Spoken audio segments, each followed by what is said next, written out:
Olá, amigos. Deus abençoe a todos. Nós ficamos de nos encontrar ontem, mas devido à pane nos nossos equipamentos, isso ficou impossibilitado. Mas se você deseja nos ajudar a contornar essa situação, pois depois das mudanças de regras no YouTube, ficou mais complicado produzir conteúdo próprio, autoral, que depende de meios materiais para isso e bem ainda de gente para fazer pesquisa, etc. Bem, o link está na descrição desse vídeo, né? Se você deseja contribuir com um valor simbólico mensalmente, através da plataforma PagSeguro, fique à vontade que a gente agradece. Mas vamos aos fatos de hoje.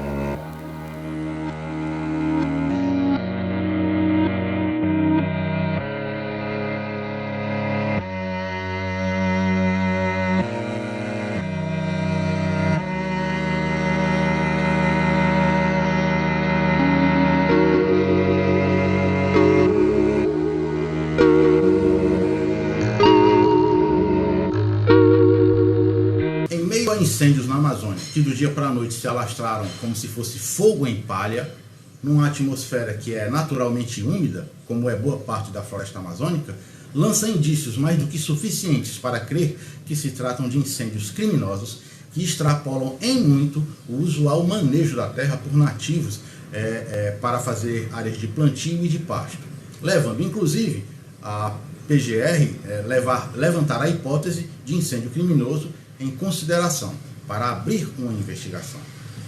Por outro lado, o governo brasileiro recusa a ajuda de 20 milhões oferecidos pela comunidade europeia como ajuda ao combate ao incêndio. Mas o que é isso?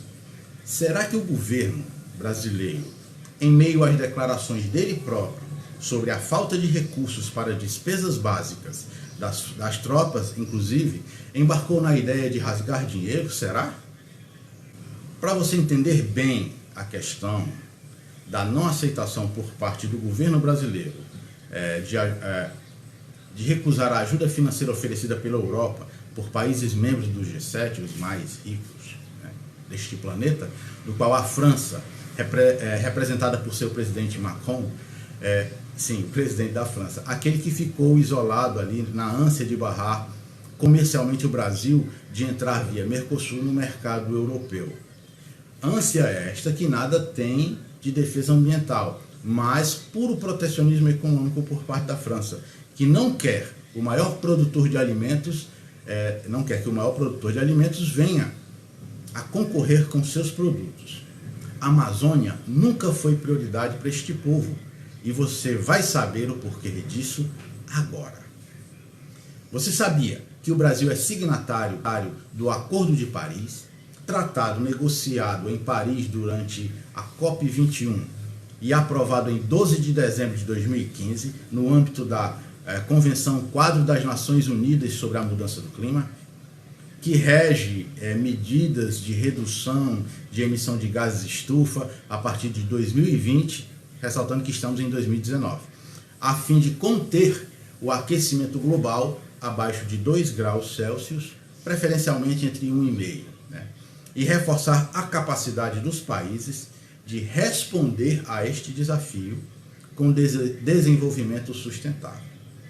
Você sabia que quando foi aprovado esse Acordo de Paris, em 2015, os países desenvolvidos se comprometeram em se mobilizar 100 bilhões por ano, 100 bilhões de dólares por ano, para os países em desenvolvimento, mas que esse compromisso não está sendo cumprido para o Itamaraty, nem remotamente. Ou seja, os defensores da terra, os galácticos cavaleiros salvadores da Amazônia, querem ofertar ao Brasil e aos países que têm floresta dentro do seu território a merreca de 20 milhões, quando na verdade cumprir o acordo de 2015, que anualmente investir 100 bilhões de dólares para a preservação da floresta.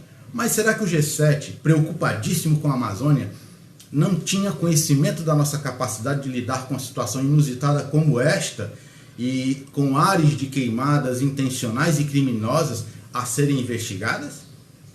Claro que sim. O presidente Jair Bolsonaro desistiu da realização da COP25 no Brasil em 2019, neste ano, alegando a falta de verbas para a organização, que será realizada agora em Santiago do Chile.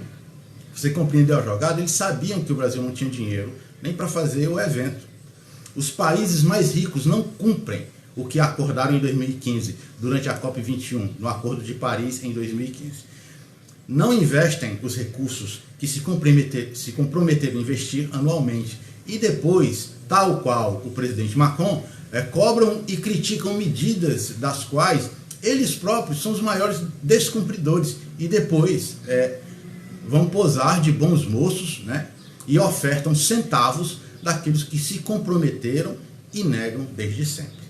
E eu digo centavos com muita propriedade, para este caso principalmente, porque os países mais ricos do mundo, que são 7, né, querem doar 20 milhões de dólares.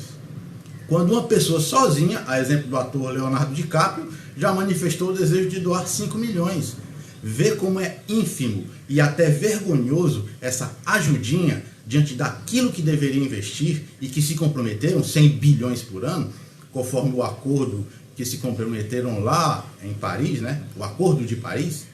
Os governadores que fazem parte da Amazônia Legal querem o recebimento desse dinheiro, mas se você levar em consideração o valor ínfimo de 20 milhões, né, seja de euro ou de dólar, dividido entre todos os países que fazem, que tem a floresta amazônica, e subdividido ainda entre os estados, por parte